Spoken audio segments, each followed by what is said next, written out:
right, viewers. So, bummer, but not bad though. We couldn't peep into the classroom. COVID has changed a lot. Back in the day, I remember when Kristen was in elementary school, her teacher had an issue with her. And she was like, Kristen, just very chatty. She wasn't sitting still or whatnot. So I said, you know what? Let me just go pop in real quick and see what Kristen is doing. I went to the school and I told the principal what was going on. The counselor came and she was like, come with me, Miss Burnett. And we walked down the halls and whatnot and peeped into Kristen's room. And there she was, just sitting there, hitting the pencil on the table.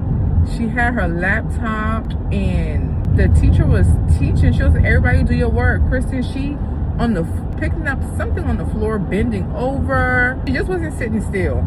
She wasn't doing her work. That's why I knew we had to go back to her diet for school to help her stay focused. Where it was fruits and proteins, like berries, strawberries, blueberries, and a boiled egg, or no bread, no carbs, because that stuff turns into sugar. And once it turns into sugar, it makes her hyper. So I changed my daughter's entire diet just for her to stay focused. So we met with the principal. She told us that we can't go and peep in, but we can set up a meeting with the teachers, the principal, and a counselor, and Christopher, so that and see what the issue is. The teachers can bring the grade and whatnot, his paperwork, everything. And Craig will be there as well, and just see what the issue is with Christopher and how Christopher can get back on track with this class. Because the beginning of the school year, everything was going good. I was like, damn, my kids are back on the smooth path, getting back from homeschool to public school transition. Everything is going good. But that was the beginning of the class. That was the beginning of the school year. But then we're mid-school year, and it's like grades are dropping. What the hell is going on? So we talked to Christopher. We're like, Christopher, you don't want to fail this class. You don't want to take summer classes. I don't even know if they still do summer classes to make up a failing grade. But something has to give. Christopher got his phone taken away to try to motivate him, and he just seemed really quiet. So I'm trying to figure out what the hell is going on in the classroom. So I will talk, that's a topic I can bring up. Not I can, but I will bring up as we're having this meeting with his teacher and the principal and with Christopher, and just see what the issue is. So it's something that's bothering my son, something that's going on. Craig and I both know something is going on, but we just can't pinpoint it. But Christopher says it's nothing. So after this meeting, I'm just gonna put my hands up. If homeboy pass, homeboy pass. Homeboy feel it, homeboy feel it. But what I do know is that as parents, we're doing our due diligence when it comes to our children and their schoolwork and whatnot. So you can't just pop in to your child's school and take a look in their classroom and whatnot. You can't do that. But now to Christina. You guys heard last night. I don't know if y'all could pick up some stuff in the background, but y'all sure did hear me asking Christina if she was being disrespectful to her dad. Damn, I look good right now. I'm about to be on my cycle. I look so refreshed. Or maybe I got rest last night. I got 7 hours of sleep, 6.5 hours. So y'all heard me telling Christina, or asking if she was disrespecting her dad, and she said no, she was not. Or I don't think she thought she was disrespecting him. But Christina was also being disrespectful to me last night. I was telling her something, I was talking to her, and she went ahead and she turned the vacuum cleaner on. That was hella disrespectful. You know what I'm saying? What did you do? I BTA. I beat that ass. For real. Not in abuse. It was pop.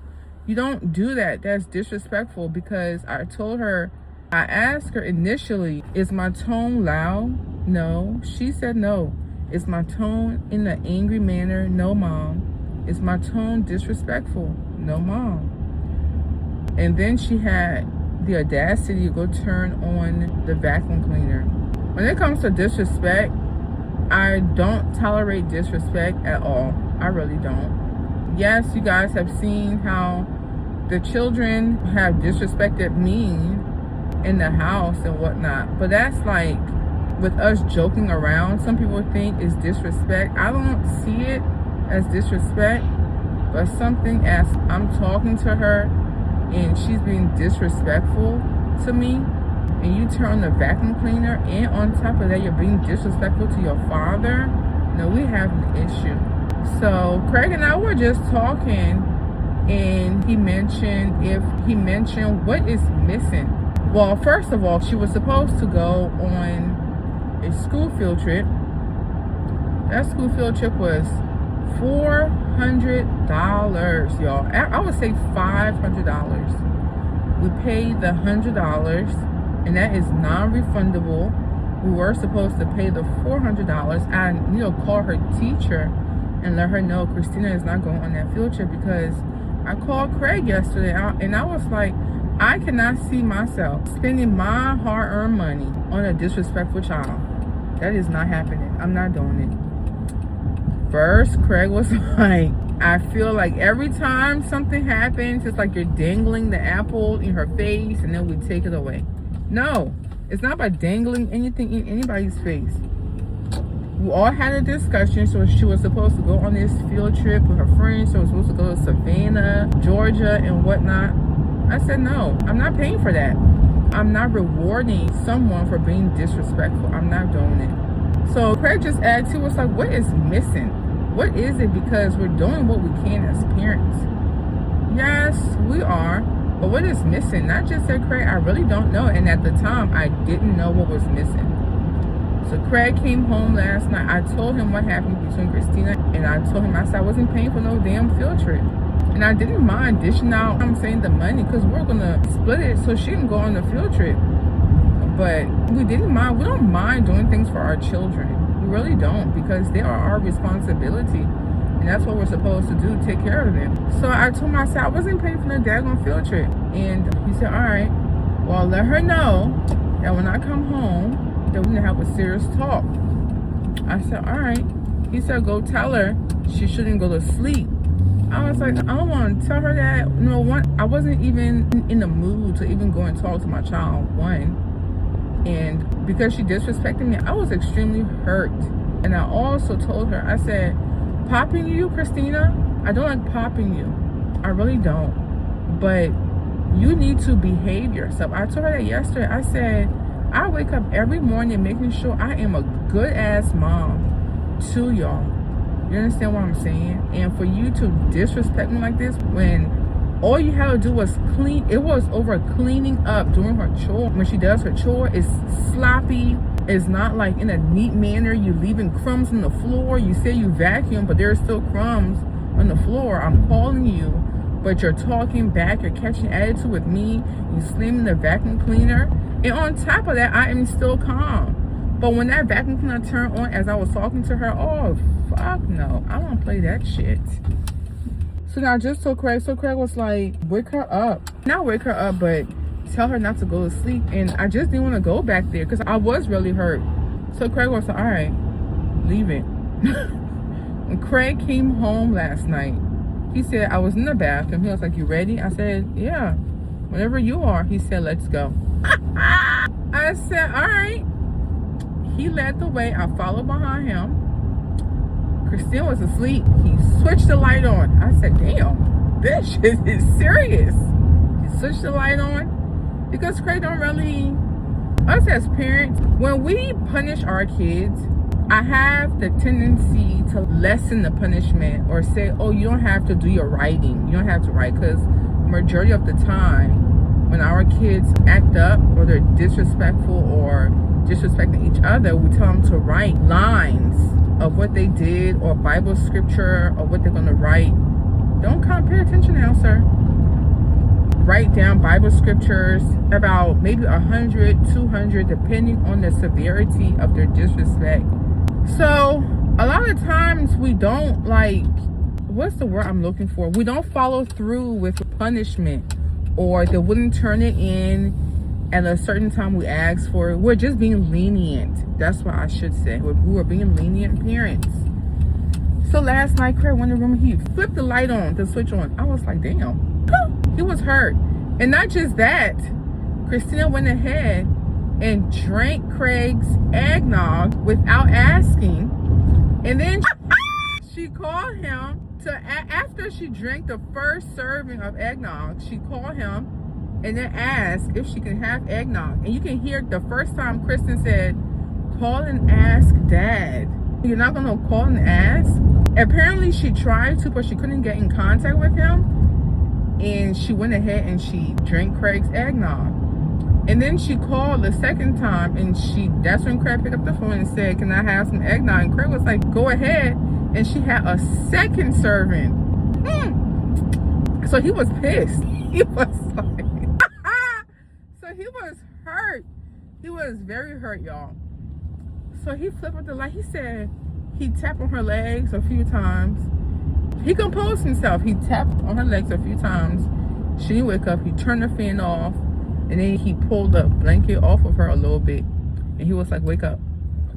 So she was like, what is it? And then she turned. She saw me. And then she got up. She rolled her eyes. She knew exactly what was going on. So her dad told her what he told her. He told her exactly how he felt and how she's being disrespectful. She's disrespecting me. No, first he asked, are you disrespecting your mother in the house? She goes, yes. At least she was honest with that. I can't give her credit for that. She said yes. And not just that. After I popped her, everything has settled. She came in the room. She was crying and whatnot. And she apologized. She was like, Mom, I'm just sorry. I wasn't trying to disrespect you. I was just frustrated with Kristen. Kristen was asking a whole bunch of questions earlier today.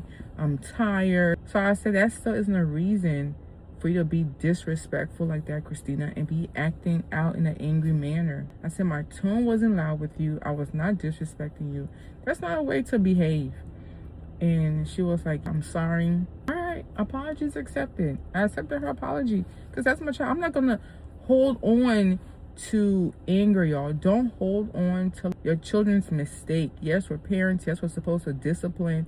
But don't hold on to that stuff, because when you hold on to that stuff, it builds up animosity. It builds up separation in the home. It builds up even more issues. So I told her, I said, apology accepted. Now, I saw her this morning. I gave her a hug and I give her kisses. But as far as me joking around with them a lot the way I used to, no. It's going to come to a stop, though. I'm not saying I'm not going to joke around with my children, but Craig used to tell me certain things the kid's not supposed to hear, certain things I'm not supposed to discuss with the children. And he was just like, Christina is not your friend. And I said, no, she's not my friend. Let me just finish the story, though. So he asked if she was disrespecting me. She was being honest. And then Craig said what he had to say. And he was like, you see this room? He said, clean this shit up. Clean it up. We tell y'all every day, clean up your rooms, and your rooms are still the same. He said, you pick up everything off this floor before you go to bed tonight. So she picked up a few pieces, and then he went back in there. He was like, I said, pick this stuff up. And Christopher and Kristen, they were all sleeping. He said, pick it up. He was really hurt. And when we went in the room, after everything, I said, I was excited because I haven't seen Craig like that in a while, in a long time, I would say, y'all. I think Craig doesn't like getting angry with the children. He doesn't like them to see him just being, I would say they consider it as being mean, but it's not. If you do something, take accountability for your actions, and there are punishment you would have to, for your punishment for your consequences. And so I told him last night, I was like, that's what's missing. I don't give a damn. When it comes to punishment, I will punish. And I don't care if they're in their feelings. You understand what I'm saying? But then again, when I punish, I start feeling bad. And then I revert and not follow through with the punishment. But when I punish, I need my husband to stand by my side and be like, and that's what happened last night. Because when I said I was in pain for the field trip, he went ahead, he was like, nah, Let's think about something else. But that field trip crap, that's even hurting my feelings. And I know it's hurting Craig's feelings. And as a parent, when you say something, mean it, stick to it. And that's what was missing in our parenting styles. When I punish, Craig will be lenient. And when he's lenient, I revert and I'm lenient and we don't follow through. But last night, he stuck to his joints. You know what I'm saying? He was like, hell no, F this joint. So she got punished, and she saw us as a team and not as individuals. She saw the togetherness. She saw dad taking the lead. She saw dad punishing. She saw dad not tolerating her nonsense. And so I told him, I said, that's what is missing, Craig. You taking the lead, you punishing, and us standing together.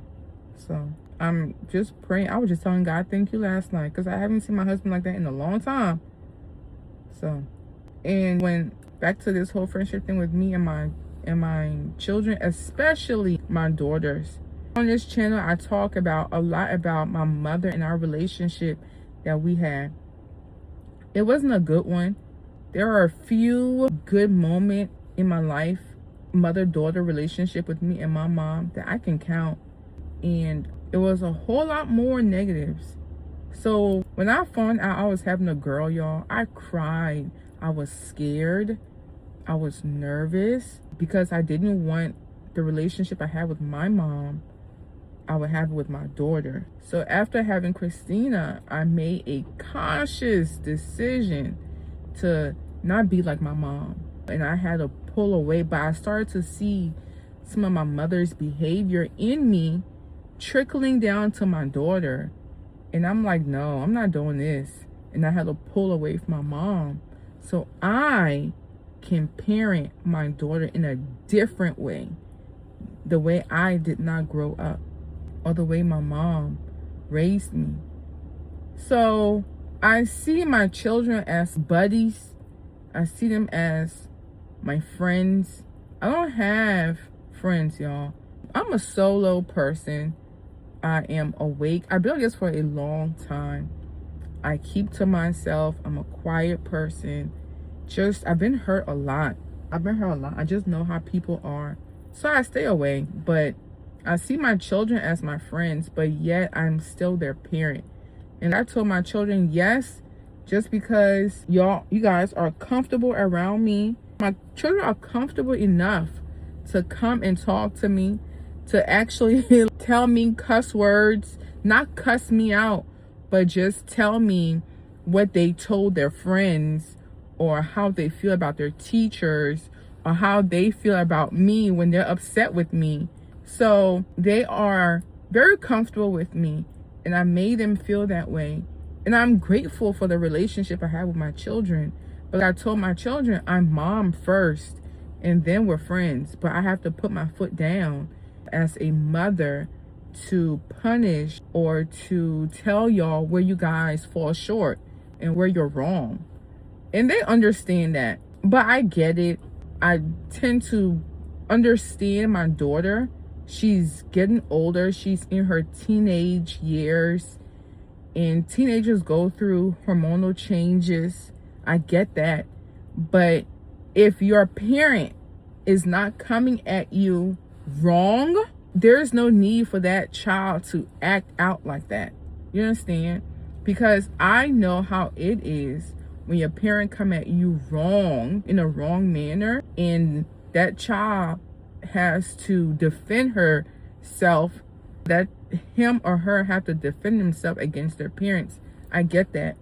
But my thing is, if I am coming to my child in a calm manner and I'm calling you, hey, you gotta do your chore, you're not doing it right, and you're getting frustrated with me, that is an issue. But I love my children. I still love Christina. I just need to learn and understand boundaries when it comes to her. She is my friend. She will always be my friend. She will always be my friend, my forever. She and Kristen and Christopher will be my forever best friend. But Christopher, when he gets married, his wife will be his forever best friend. And I will no longer be his best friend. It would be his wife who would take that role in that position. But my daughters are my forever best friend. But right now, where they are currently and up until they enter into adulthood, I have to learn how to manage and stabilize our relationship, that mother-daughter relationship, and there has to be some type of line drawn. So we are figuring it out, and we did figure something else. Dads have a huge responsibility when it comes to take the lead as leader. It means a lot for fathers to be in the home. It means a lot. And I am grateful to Craig. I'm grateful to God for that. And I'm just happy that Craig took that lead. And my prayers are being answered. Because after everything, y'all, I was like, thank you, God. Yes, thank you, God. But all the glory goes to God. It's been some time coming. It doesn't happen when we want it. God doesn't come when we want him to come. But he's always right on time. And this timing was perfect because right now, Christina is about to be 14 next month. Christina gonna be 14. Today's the 31st. So my daughter is, I have a deep teenager, y'all. She's in it. So she's in her prime of her teenage years. And I am going to help her maneuver this path of her teenage years. And we are just waiting upon, she probably don't want me to say that, so I have to block that part out. But we are waiting on the female stage. I'll say it like that. We're waiting on the female stage, on the adult body change stage. That's what I should say. So I'm looking forward to more days. So there is no handbook to this, ladies and gents. There isn't a right or wrong way to do this because every household, everybody's different. You know what I'm saying? Everybody grew up differently, and this is not where parents should be judged from what they do, but it's just how everything's handled and what parents do moving forward. But there's going to be a transition in our home. There's going to be a transition. She has to learn how to control those hormonal changes. So I had to put more tea bag on my nail. I need to go file this joint and prep my nail properly. It is 10:22. I think I should get my eyebrows done. What do you guys think? I will need to leave from here at 11 o'clock. That's in a few minutes. So we'll see. But be your best self, parents. God bless you all. BurnettLife, I'm out. Peace. I'm about to eat some collard greens. Not too much though.